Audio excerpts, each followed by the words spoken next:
سلام لكن سلام فاتر. بخاف على نفسي لا اتجنن وانا اصلا مانيش عارف.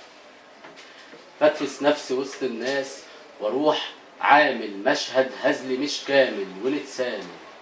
اشوفهم، ضحكهم، صوتهم، هدومهم لونها تقريبا بلون حاد. وبعد النهدة والحي بلاقي ضحكتي الخاينة طالعة بصوت وانا جابل، وقال حجتها محرومة وبتجامل. فاشوف نفسي على كرسي ما بين اشخاص، كتاب مفتوح وحيد قافل.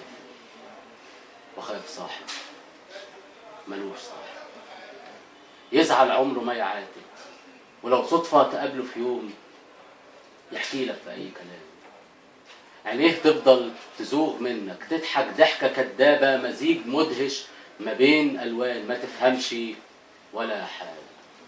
تتساءل ازاي يبقى متضايق ومش طايق ومش فارق معاه اصلا ومش زعلان.